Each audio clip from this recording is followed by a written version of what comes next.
Hello everyone. बच्चों, हम बात कर रहे हैं वंशागति तथा विविधता के सिद्धांत चैप्टर की, principles of inheritance and variation chapter की। बच्चों, अपने पिछली वीडियो में हमने बात की कि ग्रेगर जॉन मेंडल ने अपने बगीचे में उगने वाले मटर के पौधों पर बहुत सारे प्रयोग किए। बच्चों, उस समय उनके इस काम को किसी ने महत्व नहीं दिया, लेकिन उनकी मृत्यु के बहुत सालों बाद 3 वैज्ञानिकों ने स्वतंत्र रूप से यानी अलग अलग रूप से उनके इन प्रयोगों को फिर से दोहराया, उनके इन प्रयोगों पे खोज की और उनके निष्कर्ष के रूप में, उनके काम के निष्कर्ष के रूप में मेंडल के 3 नियम आज हमारे सामने निकल कर आते हैं, जिनमें एक है प्रभाविता का नियम, विसंयोजन का नियम और स्वतंत्र अपव्यूहन का नियम। बच्चों, आज अपने इस वीडियो में हम जानेंगे कि मेंडल ने मटर के पौधों में कैसे कैसे और कौन से प्रयोग किए और कैसे उनके कामों के निष्कर्ष के रूप में आज हम मेंडल के 3 नियमों को जानते हैं। तो बच्चों, शुरू करते हैं आज का वीडियो। बच्चों, ग्रेगर जॉन मेंडल ने मटर के पौधे में पाए जाने वाले 7 लक्षणों को लिया। 7 लक्षणों का उन्होंने अध्ययन किया। ठीक है, इसके बारे में हम अपने पिछले वीडियो में बात कर चुके हैं। तो इस वीडियो में हम एक जीन की वंशागति और 2 जीन की वंशागति पे कैसे उन्होंने काम किया उसे समझने की कोशिश करते हैं। बच्चों, ग्रेगर जॉन मेंडल ने मटर के पौधे के एक एक लक्षण की वंशागति का अध्ययन किया। मतलब एक कोई लक्षण माता पिता से उनकी संतानों में कैसे चला जाता है, इसको उन्होंने मटर के पौधे में अध्ययन किया। उन्होंने क्या किया, लंबे पौधों का और बौने पौधों का उन्होंने आपस में संकरण करवाया। लंबे बौने और बौने पौधों का आपस में उन्होंने क्रॉस करवाया और इस क्रॉस से जब क्रॉस करवाने के बाद जो बीज बने, उन्होंने उन बीजों को बोया, यानी उन्होंने पहली पीढ़ी प्राप्त की। ठीक है, पहली पीढ़ी में उन्होंने देखा कि सभी पौधे उनको लंबे प्राप्त हुए। तो वो आश्चर्यचकित हो गए, क्योंकि उन्होंने क्रॉस किन पौधों में कराया था, लंबे और बौने पौधों के बीच में उन्हें क्रॉस करवाया था, लेकिन पहली पीढ़ी में उन्हें सिर्फ लंबे पौधे प्राप्त हुए। बच्चों, फिर उन्होंने क्या किया, उन्होंने इन लंबे पौधों को आपस में स्वपरागण करवा दिया। ठीक है, इन लंबे पौधों को, जितने भी लंबे पौधे उन्होंने पहली पीढ़ी के उन्हें मिले थे, उनका उन्होंने आपस में स्वपरागण करा दिया। तो इस तरीके से स्वपरागण के बाद जो बीज बने, उन्होंने उनको बोया, यानी दूसरी पीढ़ी प्राप्त की। तो उसमें क्या देखते हैं, उसमें वो देखते हैं कि उनको कुछ बौने पौधे भी प्राप्त हुए। ठीक है, जबकि यहाँ पर उन्होंने तो स्वपरागण में केवल लंबे पौधे यूज किए थे। कौन से लंबे पौधे, जो लंबे और बौने के क्रॉस कराने के बाद जो उन्हें पौधे मिले थे, केवल लंबे पौधे, उनको उन्होंने स्वपरागण, उनको उन्होंने क्रॉस करवाया था, जबकि यहाँ पे फिर से उनको बौने पौधे प्राप्त यहाँ पर हो गए थे। ठीक है, अब उन्होंने ये प्रयोग अन्य लक्षणों में भी किया। ठीक है, जैसे उन्होंने फली का आकार, बीज का रंग, बीज का आकार, जो 7 के 7 लक्षण थे, उनमें भी उन्होंने यही प्रयोग किया और उनको यही सेम रिजल्ट वहां पे प्राप्त हुआ। बच्चों, अब एक बात यहाँ पर ये समझने वाली है कि जो लंबा और बौना, ये जो लक्षण है, ये बाहर से दिखने वाले यानी फिनोटिपिक लक्षण है। अब ये जो उन्होंने क्रॉस किया, ये जो उन्होंने प्रयोग किया, इसके अनुसार उन्होंने क्या बताया, उन्होंने बताया कि आनुवंशिकता के कारण लक्षण सामूहिक रूप से जनक संतानों में न जाकर अलग अलग जाते हैं। प्रत्येक आनुवंशिक लक्षण स्वतंत्र इकाई होता है। आनुवंशिक लक्षण कुछ विशिष्ट इकाइयों यानी युग्मकों द्वारा जनन कोशिकाओं से संतति में पहुंचकर विशिष्ट लक्षणों को प्रकट करते हैं। ठीक है, यानी उन्होंने कहा कोई ना कोई एक ऐसी चीज होती है जो संतानों से उसी रूप में, शुद्ध रूप में, जिसमें कोई परिवर्तन न हो सके, जनकों से संतानों में जाती है। इसी को मेंडल ने फैक्टर या कारक कहा, जिसे हम आजकल जीन कहते हैं। बच्चों, प्रत्येक जनन कोशिका में एक ही गुण को व्यक्त करने के लिए 2 कारक होते हैं। आनुवंशिकता की इकाई जीन होती है और कौन सा लक्षण अभिव्यक्त होगा यह सूचना जीन में होती है। जीन शब्द भले ही उन्होंने यूज नहीं किया था, जीन को वो कारक या फैक्टर कह रहे थे। बच्चों अब हम यहाँ पे बात करते हैं कि पौधे का लंबापन और बौनापन एक लक्षण है, ठीक है। और लक्षण किसके कारण होते हैं? जीन के कारण होते हैं, यानी फैक्टर यानी कारकों के कारण ही, जीन के कारण ही कोई लक्षण अभिव्यक्त होता है। तो बच्चों पौधे का लंबा दिखना है फिनोटिपिक कैरेक्टर, ठीक है। तो अगर हम उसके जीन्स को दिखाना चाहेंगे तो हम कैसे दिखाएंगे? बच्चों इसमें क्या करते हैं कि जो लक्षण पहली पीढ़ी में दिखता है, ठीक है, जैसे कि लंबापन पहली पीढ़ी में दिखा और बौनापन छुप गया, तो जो लक्षण दिखा उसे हम यहाँ पर कैपिटल टी से यहाँ पर दिखाते हैं। यानी लंबेपन की का जीनोटाइप कैसा होगा? टी, और बौनेपन का होगा स्मॉल टी। इसको हम डी से नहीं दिखाएंगे बच्चों। क्यों? क्योंकि अगर हम डी से दिखाएंगे तो आगे के अध्ययन में हम कंफ्यूज हो जाएंगे, इसलिए क्योंकि एक ही लक्षण है, किसका? लंबाई। लंबाई के लिए दो हैं, या तो लंबा या तो बौना, इसलिए हम उसको कैपिटल टी और स्मॉल टी से दिखाते हैं। अब हम यहाँ पर दो बार क्यों कैपिटल टी लिख रहे हैं, दो बार स्मॉल टी क्यों लिख रहे हैं? क्योंकि जो द्विगुणित जीव होते हैं उनमें ये हमेशा जोड़ों में रहते हैं, ठीक है, द्विगुणित, इसलिए हम यहाँ पे इसको दो बार लिख रहे हैं बच्चों। और साथ ही साथ तो इसका फिनोटाइपिक क्या हो गया? लंबापन और बौनापन, और लंबेपन का जीनोटाइप हो गया टी, और बौनेपन का जीनोटाइप हो गया स्मॉल टी और स्मॉल टी। बच्चों अब यहाँ पर एक और बात आती है कि लंबाई के लिए टी और टी आपस में क्या हुए? एलिल या युग्म विकल्पी हो गए। दो विपरीत लक्षणों वाले जोड़ों को युग्म विकल्पी या एलिल कहते हैं। अब युग्म विकल्पी में भी लंबे पौधे में टी दोनों समान है तो उसे समयुग्मजी कहेंगे। बौने पौधे में भी टी और टी समान है तो उसे भी समयुग्मजी कहेंगे। और जबकि टी और टी दोनों अलग अलग हैं तो उसे विषम युग्मजी कहेंगे, जो कि हमको F1 पीढ़ी में प्राप्त हुए। यहाँ पे और समझिए, संकर लंबे हाइब्रिड क्या होते हैं? जब दो विपर्यासी लक्षणों वाले पौधों को हमने संकरण करवाया तो यानी पहली पीढ़ी में हमको संकर लंबे पौधे यहाँ पर हमको प्राप्त हुए। अब संकर लंबे फिनोटिपिकली तो लंबे हैं, लेकिन इनका जीनोटाइप कैसा है? मोनोहाइब्रिड, ये इस टाइप का है, ठीक है। यानी दोनों जो युग्म विकल्पी के दोनों जो फैक्टर हैं वो अलग अलग हैं, ठीक है। चूंकि यहाँ पर हमें केवल एक लक्षण लंबाई की बात के लिए हाइब्रिड है, इसलिए हम इस क्रॉस को मोनोहाइब्रिड क्रॉस भी कहते हैं बच्चों।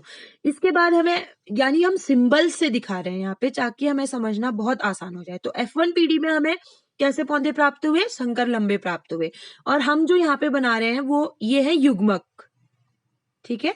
जनन में आपने पढ़ा था युग्मक बनाते हैं, तो ये यहाँ पर दो युग्मक, लंबे पौधे के टी और टी, दोनों युग्मकों में एक इधर चले जाएगा, एक इधर, ठीक है। दोनों जो एक युग्म विकल्पी में जो दोनों फैक्टर हैं युग्मक बनते समय ये अलग अलग यहाँ पर हो जाएंगे। फिर स्वपरागण होता है तो हमें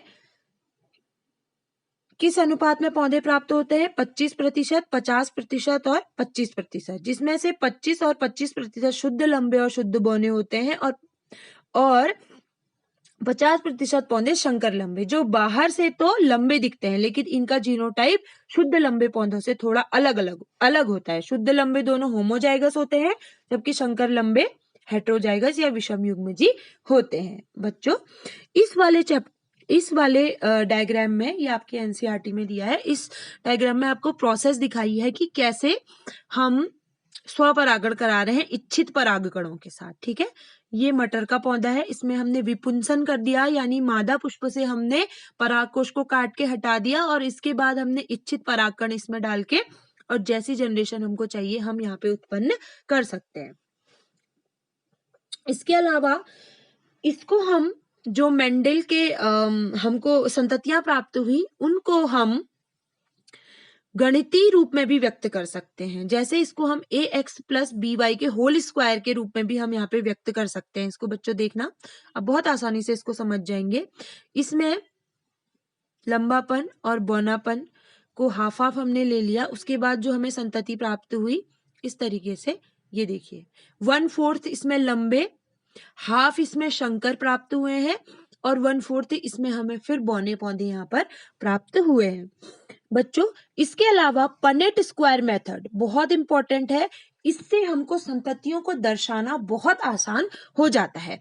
रेजिनॉल्ड सी पनेट एक वैज्ञानिक थे जिन्होंने बताया कि हम इस टाइप से भी प्राप्त हुई संततियों को और उनके गैमेट्स को हम लिख सकते हैं। इसके द्वारा पनेट स्क्वायर मेथड या चेकर बोर्ड मेथड के द्वारा जनकों द्वारा युग्मक उत्पादन F1 F2 संतति को बहुत आराम से समझाया जा सकता है। संभावित संतति के जीनोटाइप की गणना भी की जा सकती है। एग्जाम्पल के लिए यहाँ पर देखिए, ये स्क्वायर आपको दिख रहा है, इसमें ये नर के गैमेट है और ये मादा के गैमेट है। ये हम किन की बात कर रहे हैं? जब हमने पहली पीढ़ी में प्राप्त हुए मटर के पौधों का स्वपरागण करा। बच्चों इसमें दो गैमेट कौन कौन से बनेंगे? एक ये टी और एक ये टी, ठीक है, देख पा रहे होंगे आप, और नीचे भी यही बनेंगे। तो फिर अब इनसे हमें प्राप्त होने वाली संततियों की कौन कौन सी संभावनाएं हो सकती है, इनको हम आराम से लिख सकते हैं। जैसे पहले में पहला युग्मक, अगर ये युग्मक इस युग्मक से मिल गया तो दोनों कैपिटल टी हो जाएंगे यानी शुद्ध लंबा पौधा। फिर ये टी इस टी से मिल गया तो शंकर लंबा पौधा, फिर ये शंकर लंबा पौधा और ये शंकर लंबा पौधा। ठीक है बच्चों, यहाँ पे हमें एक बात ये निकलकर सामने आती है, ये समझने की जरूरत है कि जब हमने लंबे पौधे और बौने पौधों के बीच संकरण करवाया तो F1 पीढ़ी में तो दोनों हमको यहाँ पे दिख रहे हैं, जीनोटाइप टी और टी, लेकिन ये दोनों के प्रेजेंट होने के बावजूद केवल वही लक्षण दिखेगा जो कि यहाँ पे प्रभावी होगा, जिसको हम डोमिनेंट लक्षण कहेंगे। डोमिनेंट लक्षण कहेंगे यानी प्रभावी लक्षण कहेंगे, और जो लक्षण होते हुए भी नहीं दिखाई देगा उसे हम अप्रभावी लक्षण कहते हैं। बच्चों यहाँ पे देखो, फिर से आपको चेकर बोर्ड यहाँ पे दिखाया गया है। लंबे पौधे का संकरण बौने पौधे से कराया है, ये जो बनने वाले हैं इसके युग्मक है, और इस तरीके से हमें पहली पीढ़ी में केवल लंबे पौधे, दिखने में लंबे पौधे प्राप्त होते हैं जो कि जीनोटिपिक रूप से शंकर होते हैं, यानी उसमें बौनेपन की भी एक फैक्टर होता है और लंबेपन का भी एक फैक्टर होता है। इसी प्रकार फिर इन लंबे पौधों का फिर संकरण करा रहे हैं, और जो आप ये स्क्वायर दिख रहे हैं ना, यही चेकर बोर्ड मेथड है, जिसमें हमें फिनोटिपिक अनुपात में 3:1 मिलते हैं, लेकिन उनका जीनोटाइप कैसा होता है? 1:2:1 होता है। ठीक है बच्चों, अब ये तो बात थी जब मेंडल ने केवल एक ही लक्षण का अध्ययन किया। एक लक्षण, हम ये मान के चलते हैं कि एक लक्षण को केवल एक जीन, यानी केवल एक जीन ही आगे जाके एक लक्षण को दिखाएगी, इसलिए हमें एक जीन की वंशागति इसको कहते हैं। मेंडल ने दो जीनों की साथ में वंशागति का भी अध्ययन किया है। इसमें मेंडल ने क्या किया? दो भिन्न लक्षणों में भिन्न मटर के पौधों पर संकरण प्रयोग किए। जैसे बच्चों हमने वहां पर केवल एक लक्षण लिया था, लंबापन, यहाँ पर हम दो लक्षणों को साथ लेकर चलेंगे, इसलिए दो लक्षण हम मान के चलते हैं कि उनको दो अलग अलग जीन या मेंडल जिसको कारक कह रहे थे वो उसके लिए उत्तरदायी होते हैं, इसलिए हम इनको दो जीनों की वंशागति कहते हैं। उदाहरण के लिए मेंडल ने पीले और गोल बीज, ऐसे पौधे जिनके पीले बीज होते हैं और साथ में गोल भी होते हैं, उनका संकरण कराया। ऐसे पौधे जिनके बीज हरे होते हैं और लेकिन साथ में झुर्रीदार भी होते हैं, ऐसा संकरण करवाया।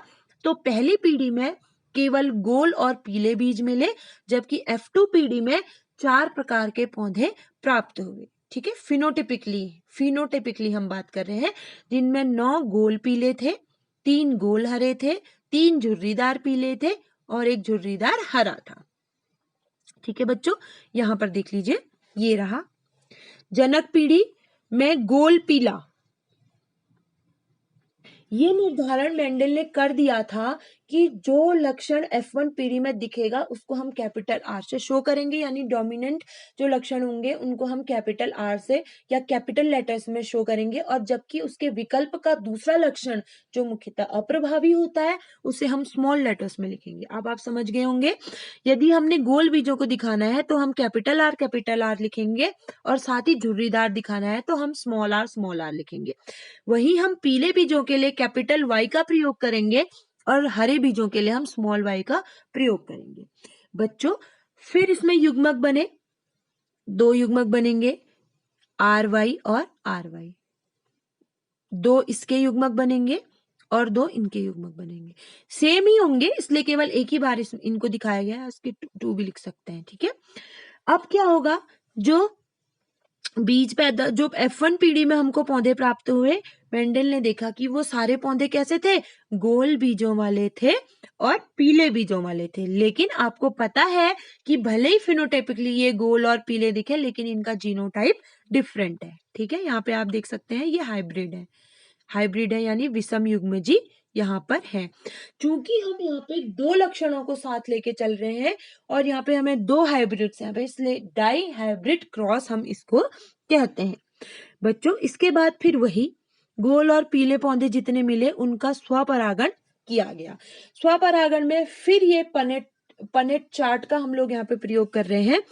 अब स्वपरागण होगा तो क्या होगा बच्चों, स्वपरागण होगा तो यहाँ पर इसका परागण फिर से हम R और Y लिखेंगे, ठीक है।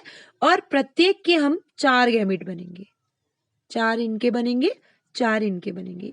मादा और नर हमने करना है, क्योंकि पहला gamete capital R capital Y, दूसरा स्मॉल r कैपिटल Y, तीसरा कैपिटल R स्मॉल y, और अंत में कैपिटल स्मॉल r और स्मॉल y। ये कैसे होंगे, पहला वाला तो गोल पीला, ये भी पीला, गोल पीला, और ये हरा और झुर्रीदार, ठीक है।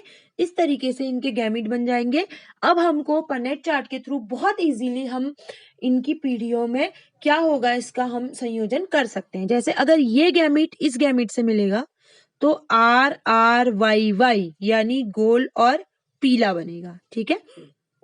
इस तरीके से ये गैमेट यदि इससे मिलेगा, इससे मिलेगा, इससे मिलेगा, इस तरीके से सभी गैमेट एक दूसरे से मिलेंगे तो किस प्रकार की पीढ़ियों में किस प्रकार के पौधे हमें प्राप्त हो सकते हैं इसका अनुमान हमें लग जाएगा। तो हमें F2 पीढ़ी में जो रेशियो मिलता है डाई हाइब्रिड क्रॉस में 2 जीनों की वंशागति में, वो रेशियो हमें मिलता है 9:3:3:1, जिनमें 9 होते हैं गोल पीले, 3 होते हैं गोल हरे, 3 होते हैं झुर्रीदार पीले और 1 के अनुपात में होते हैं झुर्रीदार हरे, ठीक है बच्चों। यहां देख लीजिए, ये जब कॉम्बिनेशन कैपिटल R और कैपिटल Y स्मॉल y होगा तो हमें विषम युग्मजी गोल और विषम युग्मजी पीले बीज मिलेंगे। यानी इस तरीके से आप इसको समझने की कोशिश कीजिएगा कि बाहर से दिखने में जो हमें रेशियो मिलेगा वो 9:3:1 का मिलेगा, लेकिन जो उनकी जीन्स का रेशियो होगा, क्योंकि हम जान चुके हैं कि यहाँ विषम युग्मजी भी होते हैं, तो जीन्स का जो रेशियो होगा वो 1:2:2:1:1:2 और 1 यहाँ पर हमें प्राप्त होता है। बच्चों, बहुत आसान है, अगर आप एक बार इसको खुद से समझने की कोशिश करेंगे तो आपको बहुत जल्दी से समझ में आ जाने वाला है। यहाँ पर अब दूसरा अगर हम कैरेक्टर ले लें जिसमें हम लंबे पौधों को और गोल बीजों को, लंबे पौधे और गोल बीजों को ले लेते हैं और साथ में हम ले लेते हैं छोटे पौधे और झुर्रीदार बीजों को ले लेते हैं, ठीक है।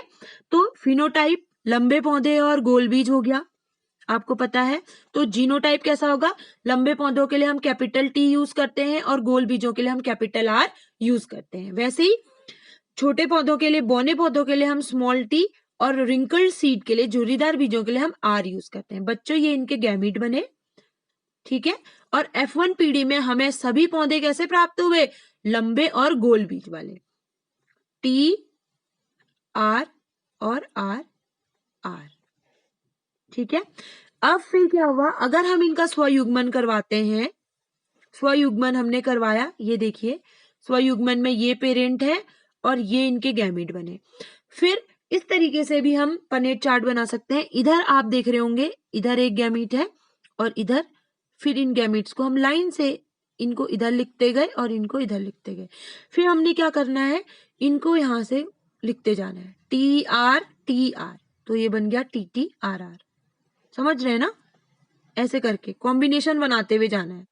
पहले इन दोनों का बना दिया, ठीक है, फिर इन दोनों का बना दिया, फिर इन दोनों का बना दिया, फिर इन दोनों का बना दिया। यानी इसको जोड़ के यहां लिखते जाएंगे, इनको और इनको यहां लिखते जाएंगे गुणा करके, इनको और इनको यहां लिखते जाएंगे, इनको और इनको जोड़ के यहां लिखते जाएंगे। ठीक है बच्चों, इस तरीके से हमें यहां पर भी यही अनुपात प्राप्त होता है। बच्चों इस तरीके से मेंडल ने जो भी प्रयोग किए उनसे हमारे 3 नियम निकलकर सामने आते हैं। पहला है लॉ ऑफ डोमिनेंस। संतान, इस नियम के अनुसार संतानों में जोड़े में उपस्थित कारकों में से एक नर और दूसरा मादा से आता है।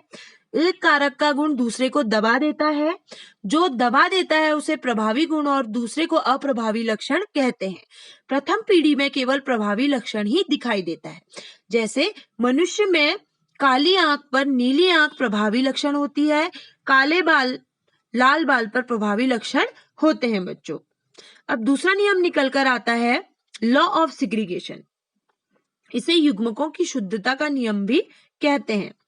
इस नियम के अनुसार युग्मकों के निर्माण के समय कारक, जिनको हम जीन कहते हैं आजकल, के जोड़े या एलील अलग अलग हो जाते हैं और इनमें से केवल एक कारक ही युग्मक में पहुंचता है। युग्मक अगुणित होता है, अतः इसे एक ही युग्म विकल्पी जीन प्राप्त होता है।